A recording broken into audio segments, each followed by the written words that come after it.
Bienvenidas y bienvenidos a una edición más de A Fondo con María Emma, este programa de los domingos a las 8:30 por Noticias Caracol Ahora. Y qué mejor que tener a tres analistas, tres estudiosos del tema de América Latina, de Venezuela, en una coyuntura como la que tuvimos este fin de semana con la cumbre de la CELAC en México. México, AMLO, AMLO, AMLO, siempre protagonista en los últimos tiempos, tanto de las reuniones para buscar una salida entre la oposición y el gobierno de Venezuela, como ahorita pues en esta cumbre de América Latina y el Caribe que hace tanto no se celebraba. Jaime Ortega, director de la agencia EFE, con nosotros, Ana Rodríguez, la corresponsal del periódico El Tiempo, y claro, alguien importante que nos dé un poco de luces analíticas y científicas, estadísticas de lo que es el opinómetro del momento, con César Valderrama de Datexco. Bienvenidos los tres. Y bueno, ¿qué nos pasó? ¿Qué está ocurriendo? ¿Por qué esta situación después de las dos cumbres o las dos reuniones sobre Venezuela, de oposición y gobierno en México, y ahorita con esta cumbre de la CELAC? ¿Para dónde vamos? Y quisiera empezar con Jaime. ¿Usted cómo lo analiza desde la agencia EFE? Embajadora, buenos días, gracias por la invitación.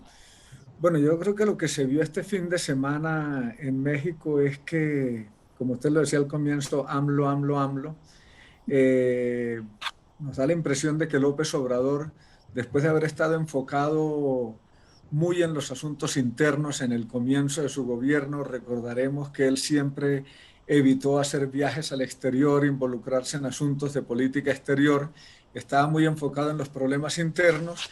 Ahora parece que le ha encontrado el gusto a la política externa y a buscar un liderazgo en América Latina. Pues históricamente en América Latina hemos tenido países con un peso político y económico muy grande, que son básicamente México y Brasil, y de pronto como en un segundo nivel Argentina, muy cerca. Pero lo que está sucediendo es que en vista de la ausencia de Brasil del escenario internacional, que parece que se han invertido las tornas también. Jair Bolsonaro está muy enfocado también en sus problemas internos, en las próximas elecciones presidenciales brasileñas, como que se ha olvidado de la política exterior y de la política exterior regional, ¿no? Eso le ha dejado un espacio a López Obrador para venir a ocupar como ese liderazgo regional en América Latina y ser como la figura que parece ser que empieza a dar las cartas en la región. Lo vemos no solamente por la asamblea por la reunión de la CELAC del fin de semana en la cual participaron el presidente Nicolás Maduro y el presidente de Cuba, Díaz Canel, sino también por la invitación que hizo la semana pasada a Díaz Canel para que participara en el desfile militar del aniversario de la independencia de México, que es un hecho como mínimo inusual en América Latina.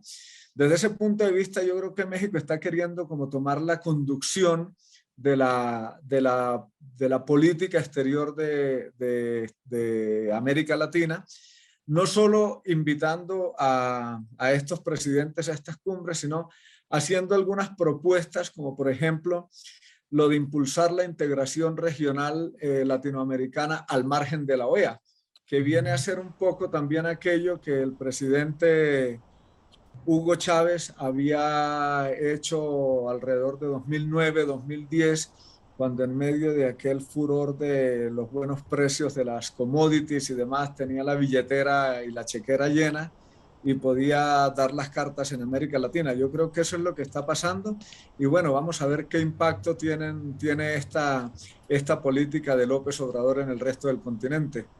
Y Ana, usted desde allá, desde Caracas, ¿cómo analiza este tema?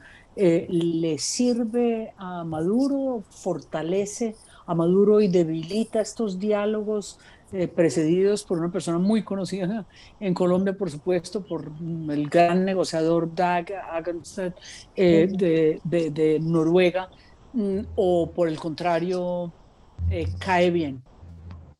No, bueno, lo primero que hay que decir es que Nicolás Maduro ha entrado nuevamente en la jugada internacional, cosa que había quedado atrás desde 2018, cuando pues la última vez que sale del país, luego en 2019 hace un viaje express a Rusia y ya desde ese entonces no había Nicolás Maduro salido por la recompensa que estaba pidiendo Estados Unidos hacia él, ¿no? 15 millones de dólares, y verlo en esta cumbre de México, que además sirve como mediador, como mesa de diálogo para una negociación que ha sido bastante cuestionada, pone de nuevo en juego a Nicolás Maduro, lo mete en el escenario geopolítico internacional y nada más y nada menos que en la cumbre de la CELAC, donde pues Venezuela había tenido un peso considerable desde la llegada de Hugo Chávez.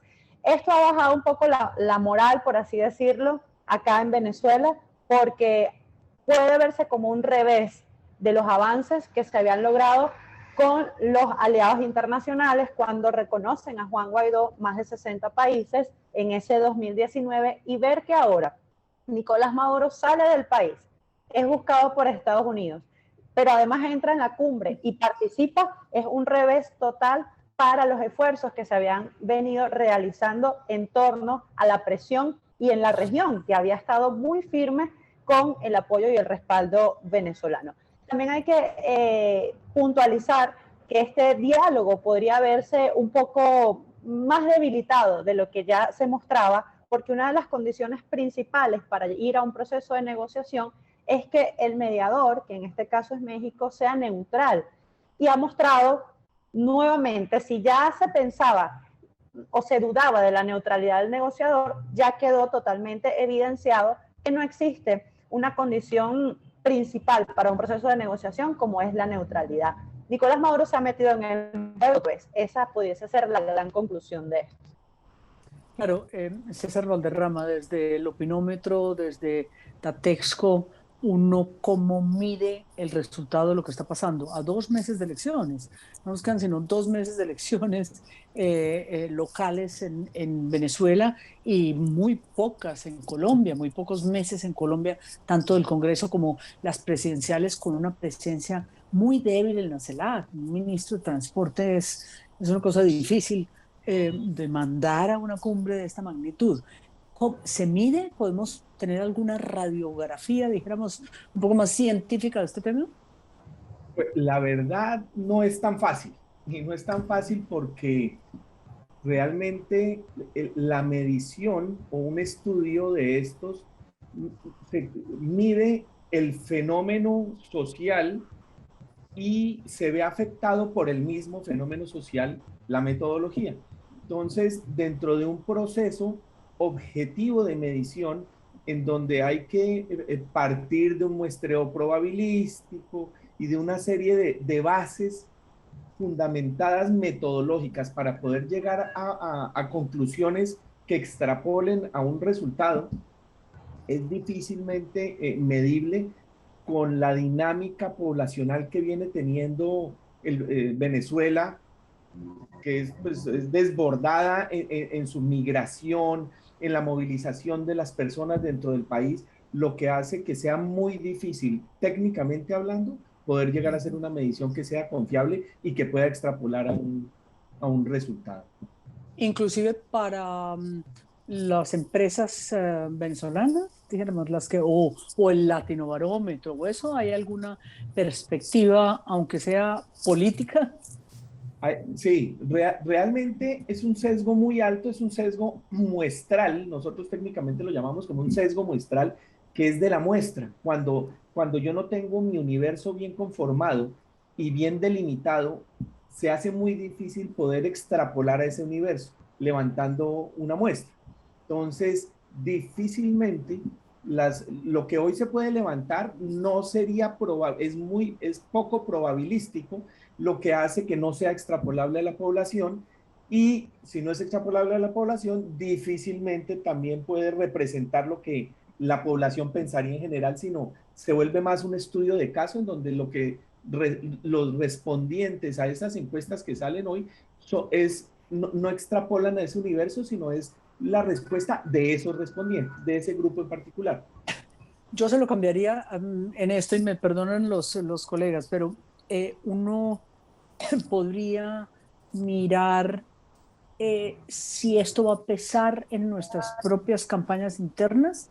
Usted ya puede medir hoy, y no sé, después Ana y Jaime me ayudarán a mirar, pero usted puede garantizar o medir cuánto va a pesar Venezuela en nuestras propias debates electorales.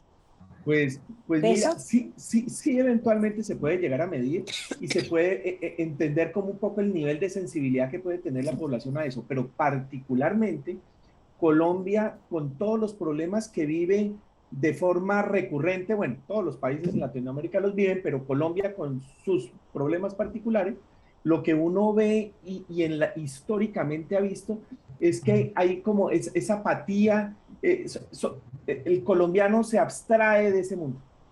El colombiano está abstraído de su entorno sociopolítico internacional y se dedica muchísimo y se enfoca muchísimo en lo particular y en lo local.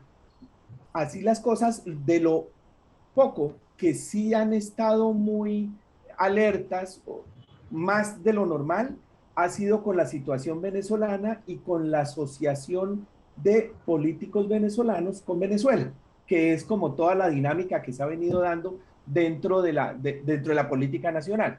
Entonces ya con esa política nacional, en donde siempre se ha estigmatizado que el solo hecho de tener contactos o tener buenas relaciones o relaciones cercanas con políticos del gobierno venezolano hace que los colombianos se pongan más alerta con ese tema de Venezuela, pero más con la asociación que con la situación venezolana. Realmente la población en Colombia, de un tiempo para acá, viene cada vez cambiando más su sensibilidad y volviéndose más negativo a todo el proceso de migración de Venezuela a Colombia, por ejemplo, y que antes no era así, hoy se ha vuelto muy así.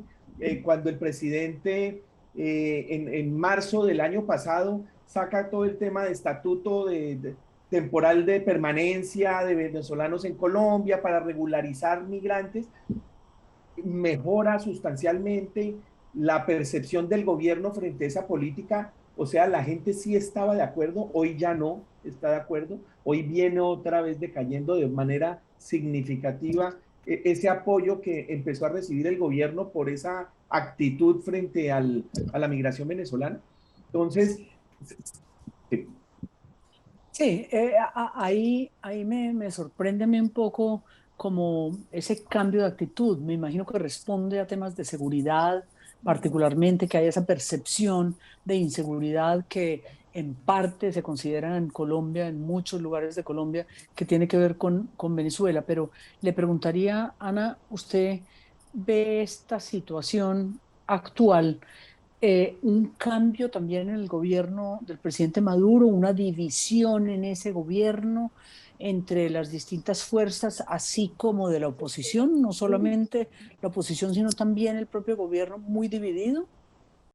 Sí, totalmente. Y esa división se ve evidenciada a partir, o se ve más marcada, mejor dicho, a partir de las primarias que realiza el Partido Socialista Unido de Venezuela, primarias que fueron muy cuestionadas, no solamente por los métodos implementados de coacción y de presión para que hubiese gente en las filas, sino porque vemos cómo se evidencia la pugna entre Maduro, Diosdado Cabello, y otras facciones como por ejemplo el sector de los militares y el sector de los civiles, que se conjugan estas cuatro facciones en esas primarias del PSUV, donde vimos que finalmente se impusieron candidatos a favor y en contra de los principios del mismo partido de gobierno. Claramente la división principal es entre Diosdado Cabello y Nicolás Maduro, quienes pelearon estas elecciones y que al parecer fue Nicolás Maduro el gran ganador en estas primarias y Diosdado Cabello una vez más se le ve retraído en este tema del poder porque la mayoría de sus candidatos no logró alcanzar el resto de las postulaciones a las gobernaciones, aunque logró algunas claves, por ejemplo, el caso del estado Táchira, frontera con Colombia, donde pues allí está Freddy Bernal, que es es el candidato por el chavismo, pero que además es pieza de Diosdado Cabello y que lo vemos desde hace unas semanas hasta acá, desde principios de septiembre, como ha impulsado supuestamente la posible apertura de la frontera colombo-venezolana, incluso con reuniones con los representantes del norte de Santander, cuando esto hubiese sido impensable hace unos meses, y vimos este paso, por así decirlo, sería un gran paso, no tanto para la política, sino para los mismos venezolanos que trabajan y estudian del lado colombiano, pero se ha quedado hasta allí, ¿no? Entonces, estas divisiones, tal cual como se están dando también en la oposición, vemos la fractura tajante de lo que era el alrededor de Juan Guaidó, quien cada vez se encuentra un poco más cercado, un poco con menos políticos a su alrededor, y que se ve evidenciado la pérdida de fuerza en el proceso de negociación cuando el gobierno le exige que retire a Carlos Vecchio, quien era su representante en Estados Unidos y que pudiese verse como los ojos de Estados Unidos en ese proceso, pero sencillamente dejarlo allí era un reconocimiento tácito del supuesto gobierno interino que lleva adelante Juan Guaidó, y vimos pues cómo tuvieron que ceder y tuvieron que más bien utilizar una ficha de canje, que fue Freddy Guevara, quien sale de la cárcel para poder asistir a este proceso de negociación. Pero a pesar de estas divisiones, hay algo también que resaltar, es que quien sigue demostrando el poderío sobre todo este proceso es el régimen de Nicolás Maduro. Hasta ahora ha sido el único ganador en todo el desarrollo del diálogo, y pues el cumbre fue esta CELAC, y pues estas divisiones simplemente lo que están haciendo es disminuir más a la oposición, que ni siquiera se ha logrado poner de acuerdo en estados claves como Miranda, ¿no? Que siguen peleando, y cuando el chavismo ya tiene todos sus candidatos listos. Jaime, yo quería preguntarle, yendo al análisis de Ana, ¿qué nos espera? ¿Habrá alguna posibilidad de que el gobierno del presidente Duque se mueva en algún sentido, o esto nos ratifica una vez más, esta cumbre del fin de semana nos ratifica una vez más que con este gobierno no fue, y que simplemente va a seguir en su oposición sin mucho peso, porque como ya lo dicen César y Ana, pues nos quedamos un poquito sin ese calor que se necesita con el poderío que tiene ahora Maduro? ¿Nos espera algo o simplemente se fue para el año entrante? Yo creo, embajadora, que con el actual gobierno difícilmente habría un cambio en cuanto a la posición que ha mantenido frente al régimen de Nicolás Maduro. El presidente Duque ha sido muy tajante en eso, incluso en una entrevista que se le hizo el viernes pasado, justamente en la agencia EFE en Madrid, con ocasión de su visita a España. Se le preguntó sobre eso y él dice que no es terquedad, o sea, él insiste en que en Venezuela hay que poner fin a la dictadura, convocar a elecciones transparentes, respetar los derechos humanos, que son sí aspiraciones muy loables, pero desde el punto de vista práctico no se ha avanzado nada. Recordemos que el presidente hizo una apuesta fuerte en el 2019 por el cambio de régimen en Venezuela, en aquel momento de efervescencia de la figura de Juan Guaidó, del concierto en la frontera. Llegó a hablar en su momento de que la caída del régimen era cuestión de horas, y bueno, hemos visto que no se dio eso, y yo creería que no lo va a cambiar. Incluso lo mencionaba Ana ahora, de la posibilidad de una apertura o de una reapertura de la frontera. Hace unos meses los gremios del norte de Santander le pidieron que reabriera la frontera por una cuestión práctica de circulación de personas, de comercio, de reactivación económica, y el gobierno se mantiene en sus 13 en que eso no va a cambiar, y creo que faltando ya 10 meses para terminar su mandato, o menos si tenemos en cuenta que las elecciones serán en mayo y que a partir de ahí el mundo se empieza a ver de otra forma. Yo creo que no va a haber ningún cambio, y terminaremos este gobierno en cuanto a la relación con Venezuela de la misma manera con la que prácticamente se empezó. El presidente Duque ha dicho también a ver, que el asunto de reconocer a Guaidó o de no reconocer a Maduro no es de él, que eso viene del gobierno anterior. También es cierto.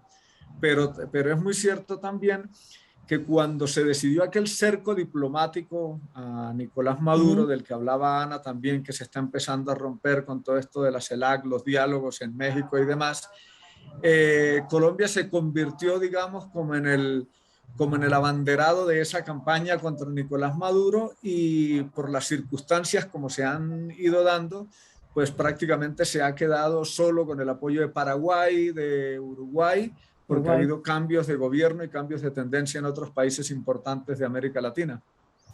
O sea que Colombia ya no tiene ese peso que llegó a tener o proponer con Estados Unidos o con la Unión Europea. Definitivamente salimos un poquito del juego y de ese escenario, ¿no es verdad? Sí, yo lo creo totalmente. Yo creo que estamos en este momento sosteniendo un status quo que hay en la relación con Venezuela, y que tendrá que venir el nuevo gobierno colombiano para ver qué giro le da eso. Es algo parecido a lo que pasó cuando, ustedes recordarán, cuando el presidente Santos ganó las elecciones, que una de sus primeras acciones fue reunirse con Chávez en Santa Marta, y de donde surgió aquella historia de mi nuevo mejor amigo. Mejor amigo, sí. Yo creo que se va a repetir eso, porque el gobierno sencillamente también, digamos, aflojar un poco en esa situación podría ser interpretado como que está cediendo a la dictadura, ¿no? Como que está perdiendo el pulso. Entonces, yo creo que nos vamos a ir hasta que haya un cambio de gobierno en Colombia. No sé cuál será el signo del próximo presidente, pero seguramente esa reapertura de frontera en lo que corresponde a Colombia, o esa reanudación de relaciones, que en este momento no tenemos ni relaciones consulares. Entonces, eso que es muy importante para los colombianos que viven en Venezuela, seguramente tendrá que esperar hasta que haya el relevo presidencial en Colombia. Y una pregunta final para los tres. César, empezando por usted, que es el analista aquí del Opinómetro Mayor. Vamos, si fuera izquierda el triunfo en Colombia, o centro, como dijéramos, con esta gran cantidad de candidatos de centro, nos vamos hacia apoyar y hacia un cambio fundamental con Venezuela, o a la región inclusive, a tener más liderazgo regional otra vez, a ese cambio de política exterior. Empezamos por ustedes. Pues yo pienso que hoy los candidatos, la gran mayoría de los candidatos, cuando se les pregunta y se les habla sobre el tema, ellos son muy cuidadosos en hablar de Venezuela y de ese apoyo, porque saben que es la izquierda radical la que viene apoyando en Colombia esa posición de Venezuela. Entonces, en cabeza de Petro, que normalmente lo ha venido haciendo y lo ha venido afirmando, pues él ya tiene ese posicionamiento, y difícilmente un candidato de centro va a buscar un posicionamiento de esos, porque de hecho lo que necesitan es distanciar un poco esa posición tan radical que ha mostrado siempre el candidato Petro. Entonces, yo creería que va a depender muchísimo, obviamente. Nosotros vemos que la izquierda en Colombia definitivamente tiene un techo bajo, tiene mucho apoyo, pero tiene un techo bajo. Y ellos no pueden seguir, ellos no van a seguir creciendo de forma infinita. Ya vienen en un proceso electoral de 8 años, muy construido, pero les va a costar más crecer que a ese centro izquierda o ese centro derecha que se lance, que van a tener muchísimas más posibilidades, que creeríamos se van a apartar o alejar un poco de esa posición.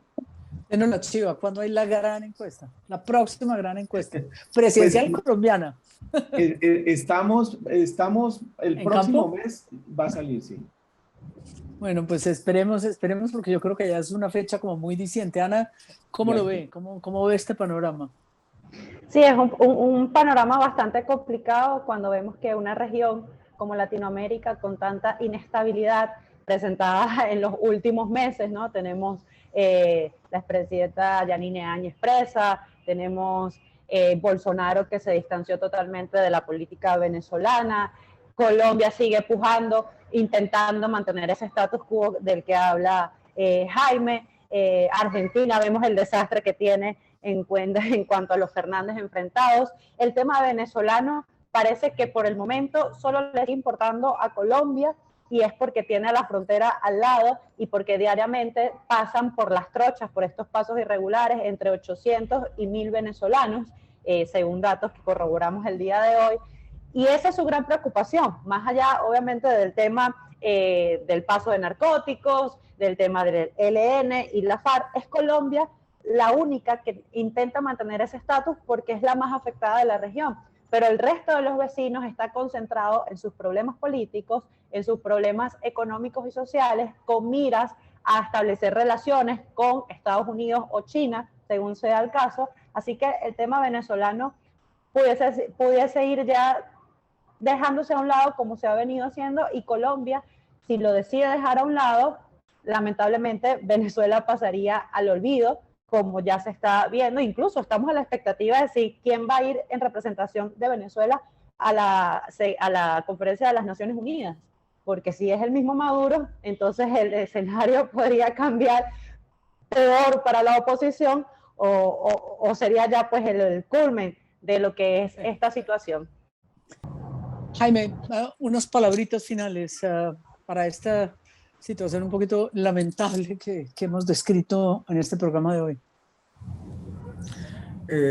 Bueno, embajadora, con relación a la relación colombo-venezolana, yo creo que indudablemente hace falta un acercamiento. O sea, lo hablábamos usted y yo el otro día. En estas cosas de las relaciones diplomáticas hay que ser muy pragmático.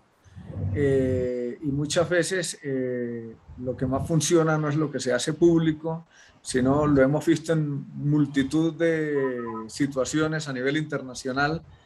Pasa que los diálogos avanzan, las situaciones se destraban muchas veces en contactos secretos, digamos, sin hacerlos tan públicos. Y yo creo que en el caso de Colombia va siendo hora de que seguramente busquemos un acercamiento, no verlo siempre con este ángulo de que es que la solución es que salga la dictadura y a partir de ahí hablamos, porque eso difícilmente va a pasar, al menos por lo que se ve en el escenario actual. E indudablemente en las elecciones colombianas, César lo decía, a la gente no es que le preocupe mucho la situación de Venezuela, porque también tenemos una cantidad de problemas internos bastante grandes dentro del país, pero a lo mejor salga a flote el tema de la migración venezolana, lo que usted mencionaba del problema de la inseguridad, cómo vamos a enfrentar esto, qué medidas vamos a tomar, reabrir la frontera, ¿será la solución? ¿No será la solución? Entonces yo creo que el tema algún impacto va a tener en la campaña electoral colombiana del próximo año. Pues eso espero. A los tres les agradezco muchísimo. Jaime, a usted desde la agencia EFE, a Ana desde la corresponsalía del Tiempo y a César Valderrama desde Datexco. Ojalá este tema esté de verdad en el debate electoral colombiano, porque lo necesitamos verdaderamente, y abrir esa frontera pues es parte a futuro de lo que puede ser una solución. A los tres, muchas gracias por acompañarnos. Gracias por la invitación. A usted, embajadora, y muchas gracias por invitarnos. Pues nos veremos aquí en 8 días en otra emisión de A Fondo con María Emma por Noticias Caracol Ahora, domingo 8:30. No dejen de vernos. Gracias a los tres.